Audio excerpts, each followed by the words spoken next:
नमस्कार, मैं हूं डॉक्टर धर्मेंद्र आर पाटनी। मेरे YouTube चैनल में सभी अभ्यर्थियों का एक बार फिर से बहुत बहुत स्वागत है। समाजशास्त्र विथ रेवा एकेडमी सीरीज के इस वीडियो में हम आज अध्ययन करने वाले हैं समुदाय अथवा कम्युनिटी के बारे में। समुदाय अथवा कम्युनिटी शब्द लैटिन भाषा के दो शब्दों कॉम और म्यूनिस से मिलकर बना हुआ है। लैटिन भाषा के शब्द कॉम का अर्थ होता है टुगेदर अर्थात एक साथ। म्यूनिस शब्द का अर्थ होता है सर्विंग अर्थात सेवा करना। इस प्रकार लैटिन भाषा के शब्द कॉम और म्यूनिस से मिलकर बने शब्द कम्युनिटी का अर्थ होता है एक साथ मिलकर सेवा करना। समाजशास्त्र के अंतर्गत समुदाय की अवधारणा भौगोलिक है। किसी एक निश्चित भौगोलिक क्षेत्र में रहने वाले समस्त लोगों का समूह समुदाय कहलाता है और इस भौगोलिक क्षेत्र में निवास करने वाले जितने भी लोग होते हैं वो अपनी किसी एक विशिष्ट आवश्यकता की पूर्ति के लिए यहाँ पर निवास नहीं करते हैं।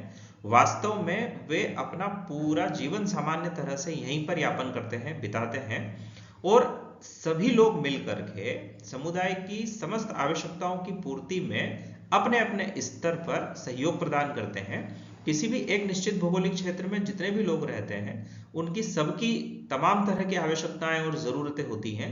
उन जरूरतों की पूर्ति भी वे समस्त लोग मिलकर ही करते हैं, अर्थात एक दूसरे की सहायता करते हैं और इसी तरह से रहते हुए अपना संपूर्ण जीवन वहां पर व्यतीत करते हैं। विभिन्न समाजशास्त्रियों ने अपने तरह से समुदाय को परिभाषित किया है। प्रोफेसर डेविस के अनुसार समुदाय एक ऐसा छोटा से छोटा क्षेत्रीय समूह है जहां पर सामाजिक जीवन के समस्त पहलू सम्मिलित होते हैं। डेविस की परिभाषा पर यदि हम विश्लेषण करें तो उन्होंने 3 तत्वों को इसमें प्रमुख रूप से शामिल किया है। पहला तत्व समुदाय लोगों का समूह होता है। दूसरा तत्व यह एक निश्चित भौगोलिक क्षेत्र होता है तथा तीसरा तत्व जिसमें सामाजिक जीवन के समस्त पहलू शामिल होते हैं। समाजशास्त्री बोगार्डस की परिभाषा भी अत्यंत महत्वपूर्ण है। समाजशास्त्री बोगार्डस के अनुसार समुदाय एक ऐसा सामाजिक समूह है जिसमें हम की भावना पाई जाती है तथा जो किसी एक निश्चित भौगोलिक क्षेत्र में ही निवास करता है। समाजशास्त्री मैकाइवर एवं पेज के अनुसार समुदाय सामाजिक जीवन का ऐसा क्षेत्र है जिसमें कुछ मात्रा में सामाजिक संबद्धता पाई जाती है।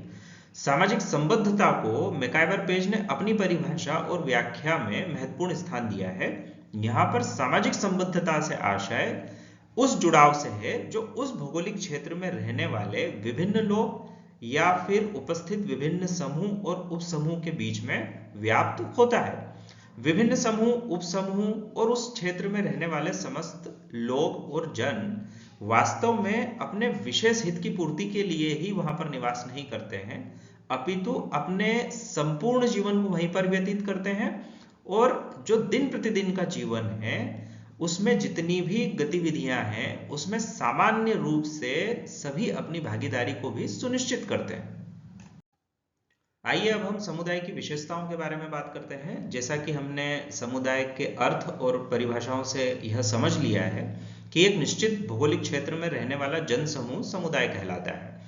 वर्तमान में जितने भी नगर हैं, जितने भी गांव हैं, जितने भी देश हैं, यह सब समुदाय के उदाहरण हैं क्योंकि इन सबका एक निश्चित भौगोलिक क्षेत्र है और उस निश्चित भौगोलिक क्षेत्र के आधार पर एक निश्चित भौगोलिक सीमा निर्धारित होती है जो कि वैधानिक रूप से परिभाषित भी होती है। किसी भी निश्चित भौगोलिक क्षेत्र में जो लोग वर्तमान में रहते हैं, दिखाई देते हैं, वहां पर जो आधारभूत संरचना वर्तमान में दिखाई दे रही है या दिखाई देती है वह वास्तव में धीरे धीरे स्वतः विकसित होती है। कहीं पर भी मानव ने जहां कहीं पर भी किसी भी भौगोलिक हिस्से में मनुष्य ने अपने लिए अनुकूल परिस्थितियां देखी, वहां पर उसने बसना शुरू किया और फिर धीरे धीरे वहां पर जनसंख्या बढ़ती चली गई। कुछ और लोग भी वहां पर आकर निवास करने लगे और फिर धीरे धीरे वहां पर एक आधारभूत संरचना भी विकसित और स्थापित होती गई। इसलिए कोई भी समुदाय आज वर्तमान में जो हमें जिस अवस्था में दिखाई देता है वह वास्तव में धीरे धीरे स्वतः विकसित होकर इस अवस्था में पहुंचा है।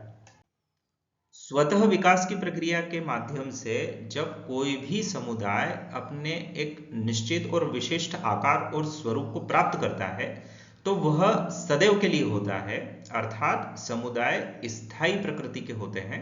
एक बार समुदाय स्थापित होने के पश्चात वे कभी समाप्त नहीं होते हैं।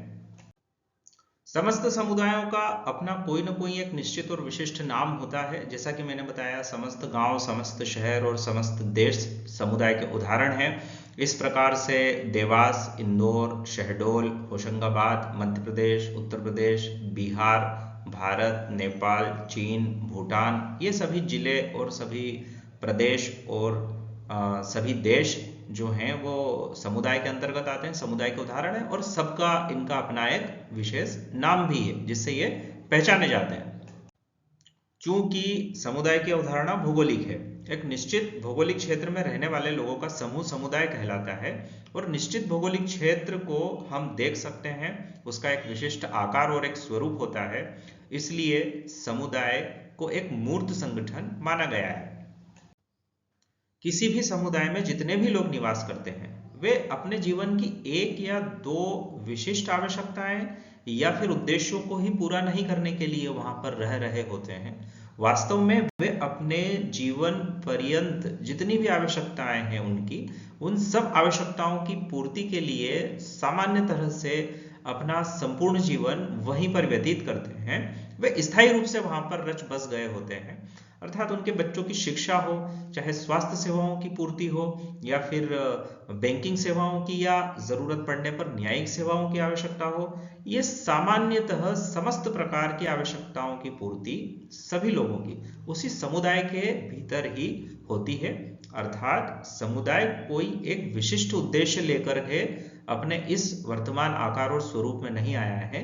दरअसल जितने भी लोग उस समुदाय के भीतर निवास करते हैं वे अपने जीवन के संपूर्ण या फिर यूं कह लीजिए व्यापक उद्देश्यों के लिए वहां पर रह रहे होते हैं। कोई भी समुदाय सामान्यतः एक आत्मनिर्भर सामाजिक समूह होता है, अर्थात किसी भी समुदाय में रहने वाले जितने भी लोग हैं उनकी समस्त आवश्यकताओं की पूर्ति उसी भौगोलिक क्षेत्र के भीतर होती है। किंतु वर्तमान में निरंतर तकनीक, विज्ञान, संचार और परिवहन के साधनों के विकसित होने के कारण एक समुदाय दूसरे समुदाय से अंतः संबंधित होता जा रहा है। वास्तव में जटिल सामाजिक संरचना के अंतर्गत मनुष्य की आवश्यकताओं में भी निरंतर उत्तरोत्तर वृद्धि होती जा रही है।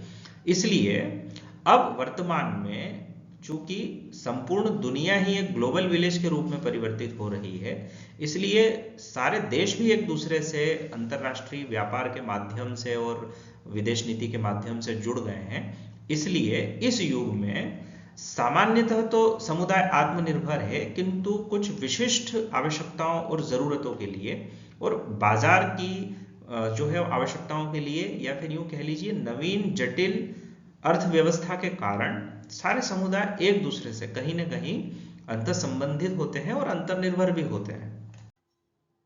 प्रत्येक समुदाय में जितने भी लोग रहते हैं वे, जैसा कि अभी तक की व्याख्या में स्पष्ट हो चुका है, वे अपना संपूर्ण जीवन सामान्य तरह से वहीं पर जीते हैं और अपनी तमाम आवश्यकताओं की पूर्ति भी वो वहीं पर करते हैं। इसलिए समुदाय के समस्त सदस्य या समस्त लोग अपना पूरा जीवन वहीं व्यतीत करते हैं, अर्थात अपने सामान्य जीवन का निर्वाह वो वहीं पर करते हैं।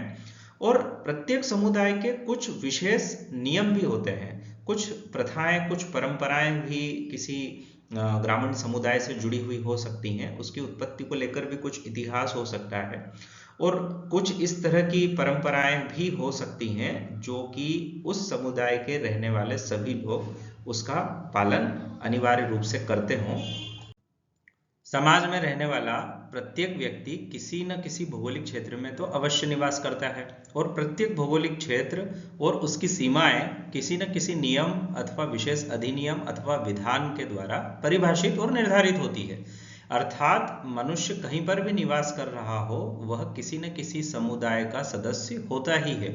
कई बार जन्म के साथ स्वतः व्यक्ति किसी समुदाय का सदस्य बन जाता है, या फिर कई बार विशेष परिस्थितियों में पलायन के दौरान, प्रवास के दौरान, या फिर मनुष्य स्वयं ऐसा चाहता है कि वह किसी दूसरी जगह जाकर बसना चाहता है, तो उसे उस समुदाय के नियमों और विधानों के अनुरूप वहां की सदस्यता ग्रहण करना ही होती है।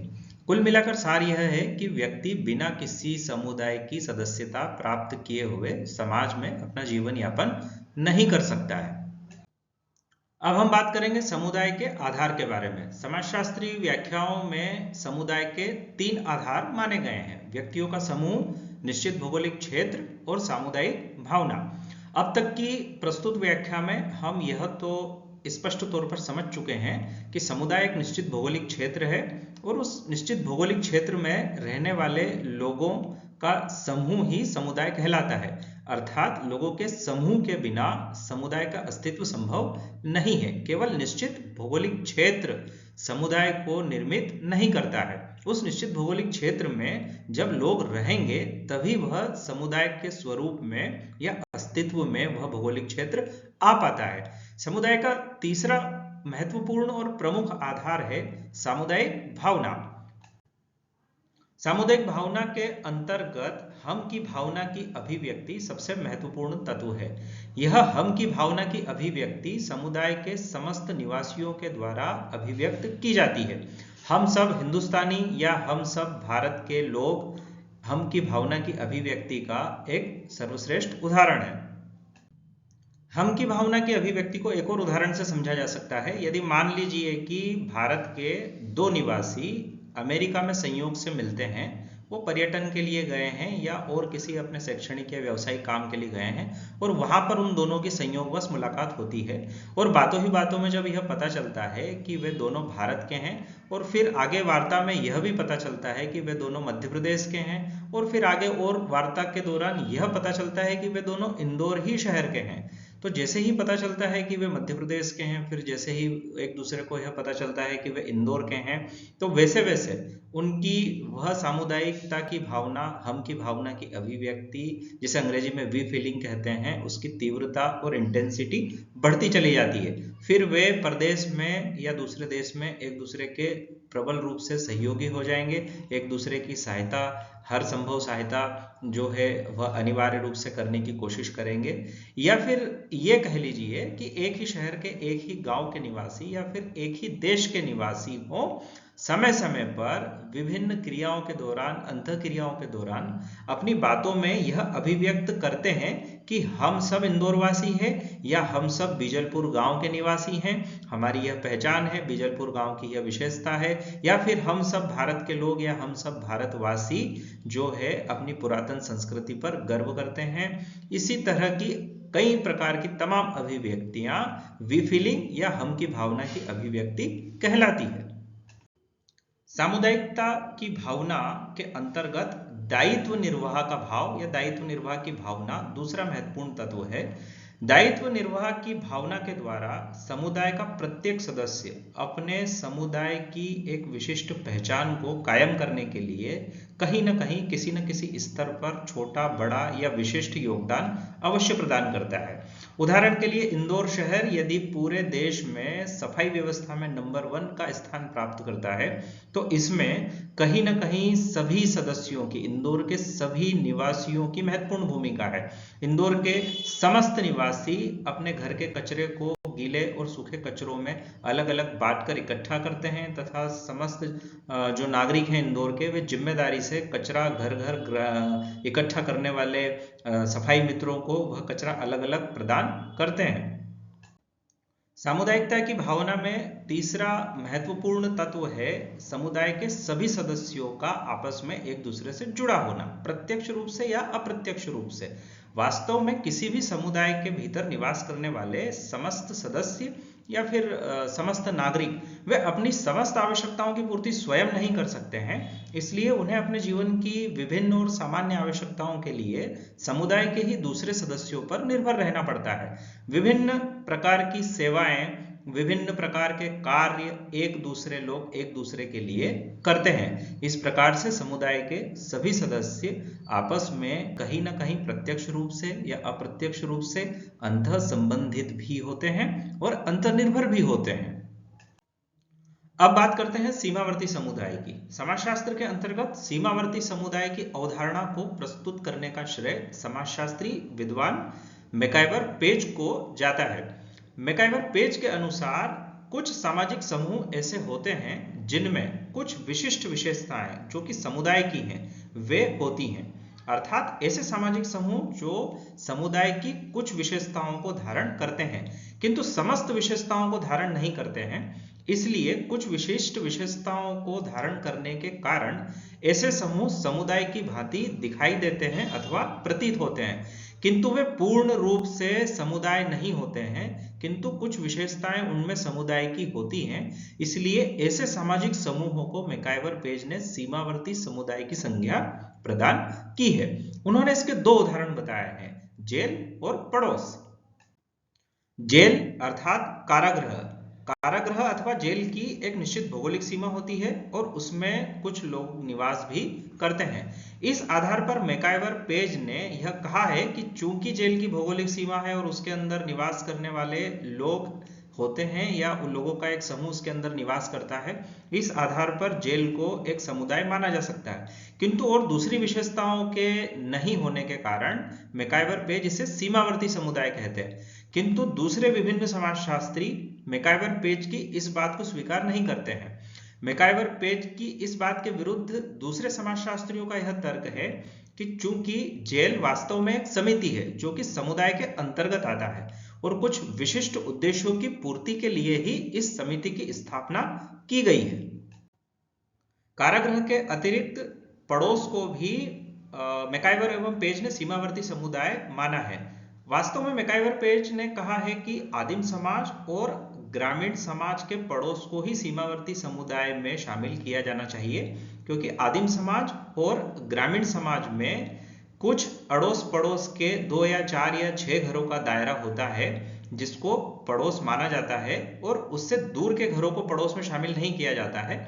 और उस आस और पड़ोस के रहने वाले जितने भी परिवार हैं, घर हैं और उनके जो सदस्य हैं, उनमें पारस्परिक रूप से एक दूसरे पर अधिक निर्भरता पाई जाती है। वे एक दूसरे के हमेशा हर स्तर पर हर समस्या के लिए और हर काम में एक दूसरे के प्रबल सहयोगी होते हैं। उनमें एक हम की भावना और एक भाईचारा होता है जिसकी विभिन्न अंतःक्रियाओं के माध्यम से समय समय पर अभिव्यक्ति भी होती है। इसके विपरीत मैकआइवर पेज ने शहरी पड़ोस को समुदाय इसलिए नहीं माना है क्योंकि शहरी पड़ोसियों की आपस में अंतःक्रिया अत्यंत न्यून स्तर पर होती है।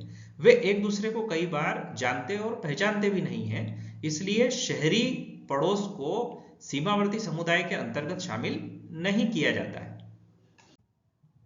यदि आप लोगों को मेरा कंटेंट पसंद आ रहा है तो कृपया प्लीज लाइक और शेयर कीजिए। चैनल को सब्सक्राइब करना भी नहीं भूलें, क्योंकि सब्सक्राइब यदि आप कर देंगे तो आपको अगले वीडियो के नोटिफिकेशन प्राप्त हो सकेंगे।